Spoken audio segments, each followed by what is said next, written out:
Oi pessoal, tudo bom com vocês? Hoje a gente vai mergulhar um pouco mais em alguns aspectos históricos, até mesmo políticos, mas não político-partidários, do yoga, enquanto um percurso iniciático. A gente já desmistificou algumas ideias de que o yoga se confunde com as posturas, que o yoga poderia ser apenas uma prática física, mecânica e desassociada de outros aspectos relevantes da nossa realidade tridimensional e da nossa consciência enquanto unidade de alma.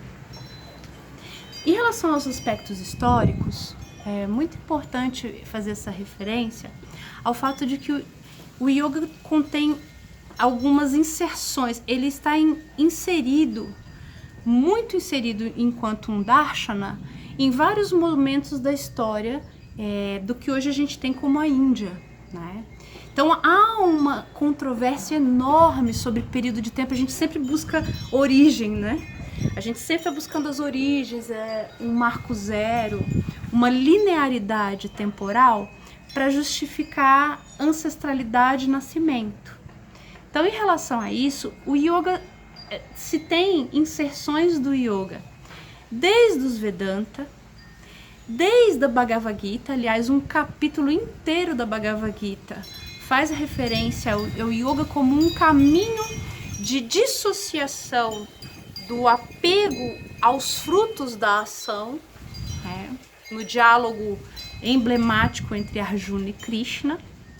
Depois a gente tem uma controvérsia também enorme em relação à sistematização e à compilação do yoga por Patanjali, né, num percurso que vai assim desde 200 anos antes de Cristo até depois 400 anos depois de Cristo, nessa controvérsia inclusive sobre a personagem histórica de Patanjali, né, e em outros momentos em outros grandes textos sagrados, como o texto de Gheranda Samrita, Hatha Yoga Pradipika, e outros que também informam essas pinceladas que, agregadas, trazem pra gente aí uma prévia do que é ou que vem a ser esse sistema, essa compilação toda dessas práticas, porque acima de tudo o yoga é prática, não é uma devoção contemplativa onde eu não incorporo, por exemplo, o aspecto sensorial e o aspecto postural. Então, eu particularmente, a minha experiência com yoga foi uma experiência de um caminho iniciático. Yoga, para mim, marcou uma cisão de mundos. Um mundo antes do yoga e um mundo depois do yoga. E percebam, olha que interessante, o yoga não é uma muleta instrumental. Por quê? Porque ele é um roteiro, assim, bem simplificadamente. Ele traz um roteiro de percurso pessoal. Eu não preciso de nenhum elemento para realizar o yoga, eu só preciso desse meu acervo. Então, ele constitui um sistema autocentrado e autorreferencial, onde eu não preciso acessar elementos, rituais, simbolismos, ferramentas externas, para que eu possa me realizar internamente. Eu acho que esse é o grande diferencial. Ele resgata a ideia de um mergulho autocentrado, numa dinâmica completa e complexa. Quando eu estou no tapetinho, né, a gente pode até dizer, mas o tapetinho, precisa do tapetinho para fazer yoga. Não, eu posso fazer yoga no chão, na grama. Então o tapetinho não é instrumento ou ferramenta que se coloca aí como obrigatória para eu fazer a realização disso, concebendo isso como um ritual ou um instrumento. O único instrumento sou eu mesma, nos meus múltiplos aspectos, físico, mental, emocional e espiritual. É esse o alojamento. Eu não consigo sair, a gente não sai. A gente não precisa acionar a água, o fogo, o ar, não que isso não seja relevante, os elementos, né, as estruturas anímicas, os gatilhos subconscienciais. Mas no yoga, o gatilho está dentro de mim, na minha respiração, no pranayama, nos asanas e nos niyamas, nos yamas, no pratyahara, no dharana, no dhyana, no samadhi, que são elementos com os quais eu vou trabalhar aqui dentro, aqui fora, nas camadas mais superficiais e nas camadas mais profundas da minha existência tridimensional, enquanto o estar encarnado. Então, como esse caminho é uma vivência, o yoga, acima de tudo, é um modelo não, porque o modelo se coloca como algo objetivável e até mesmo se a gente não tomar cuidado, aquele exemplo de perfeição, não é isso. O yoga é um modo de vida, um modus vivendi, que ao mergulhar internamente, cada vez eu vou me descobrindo mais e mais consciente em relação ao meu papel perante a minha existência, o meu dharma, o meu cumprimento da minha missão experiencial no mundo e o meu papel diante do próprio mundo, como um agente protagonista de transformações num mundo onde nós temos relações integradas, teias de relações causais, de conexões, ora invisíveis, ora visíveis entre as pessoas. Então ele supõe uma série de pequenas práticas, né?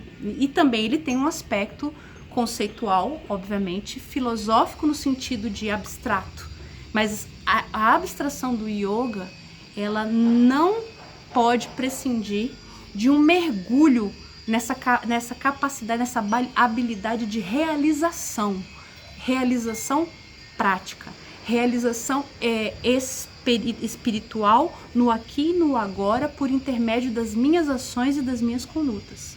Para isso ele se modela dentro de uma literatura especializada, né? Tanto os sutras de Patanjali como outras literaturas, outros textos, quase todos eles fazem referências aos angas, aqueles que são os membros do yoga, que eu falei agora há pouco, né? O conjunto de princípios éticos, que são os yamas, o conjunto de métodos de depuração e purificação em vários níveis, purificação no sentido de simples banho, né?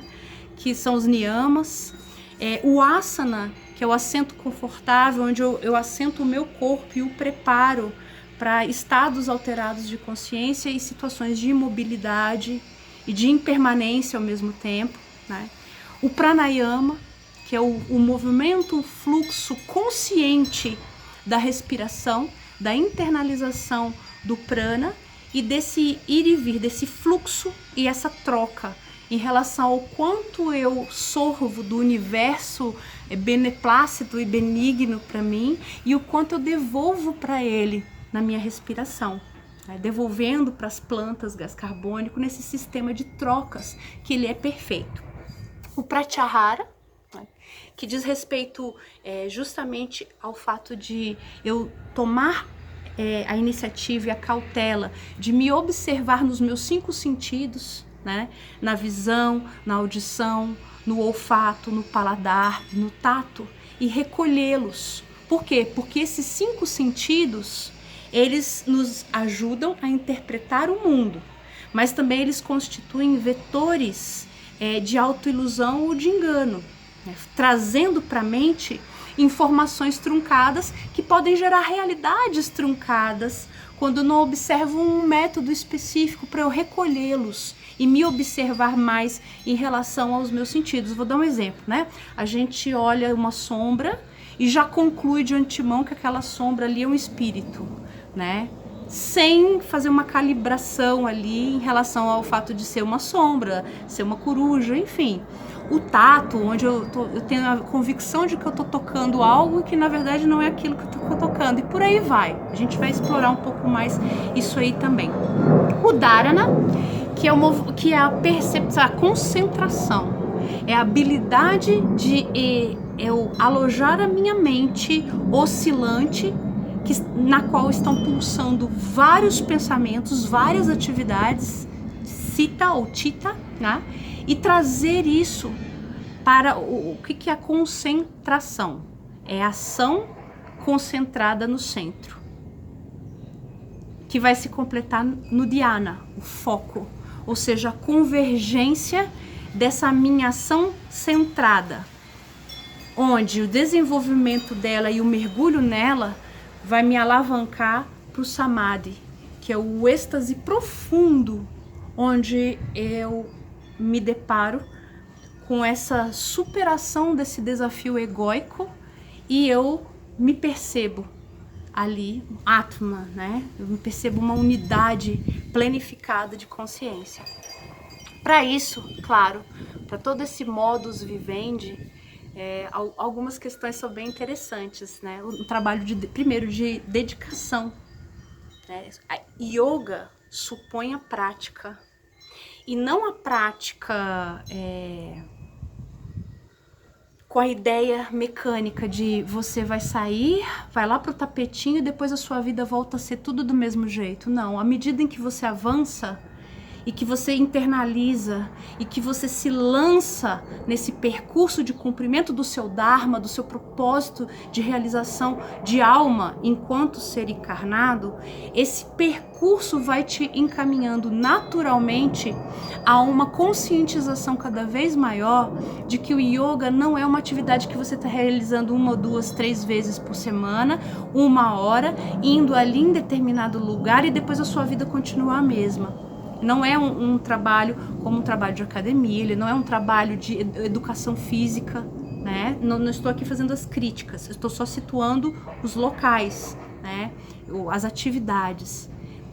O yoga supõe que você leve do tapetinho, da experiência do tapetinho, condições para que você na sua vida, no cotidiano das suas ações, você cada vez mais rompa ou pelo menos compreenda melhor essa natureza dual que pode ser encarada e olhada com desapego, trazendo o que você aprendeu do tapetinho para sua vida, trazendo a paciência do tapetinho para sua vida, trazendo a disciplina do tapetinho para sua vida e trazendo a ideia de ter a experiência e se dedicar mais à experiência do que à especulação mental que traz a oscilação da mente. Então, a experienciação, disciplina e dedicação são grandes pilares para a gente compreender essa dinâmica de como a gente se lança no mundo do yoga e no mundo dessa jornada, que é uma jornada muito linda de autotransformação. Uma autotransformação que começa despretensiosamente, né? E que vai aos poucos alavancando o nosso cenário aí para outros voos mais e mais altos, no sentido de a gente se compor e se integrar e não ser tão fragmentado, né? A fragmentação em que sentido? O pensamento fala uma coisa, o pensamento encaminha para uma direção, a fala para outra, a atitude para outra, a forma como a gente vive para uma outra e por aí vai. Olha quantas realidades a gente está fazendo referência, né? Eu penso uma coisa, falo outra, sinto de outra forma e ajo de outra forma, né? Buda desenvolve isso na senda óctupa, no chamado caminho do meio, né? Palavra correta, entendimento correto, ação correta, o modo de vida, meditação, etc.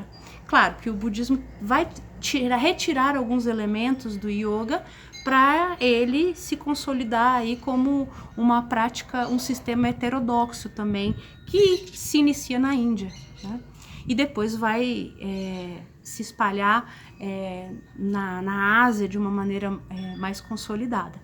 Então, a partir desses elementos que nós mencionamos e desse aspecto histórico do yoga se direcionar a uma prática internalizada de contato direto com uma experiência dessa planificação de consciência, ele trouxe muita contestação no cenário político da Índia, no primeiro momento.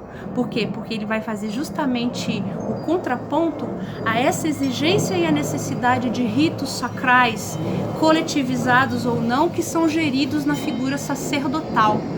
No yoga, eu não sou sacerdote, né? Porque o sacerdote supõe a prática massificada. No yoga, cada um, dentro daquilo que vem a ser o comandante da sua ação, o Ishvara, que é a percepção divina que habita dentro de mim, cada um constrói o seu percurso. E essa é a grande beleza dessa senda de conhecimento. É a habilidade que você tem de cada vez mais cavar e cavar mais e mais dentro de si mesmo, e nessa escavação descobrir maravilhas em relação ao nosso potencial de realização de alma. Mas eu vou ficar por aqui, depois a gente vai explorar um pouco mais o yoga como uma jornada de autotransformação. Um grande abraço para vocês, Namastê!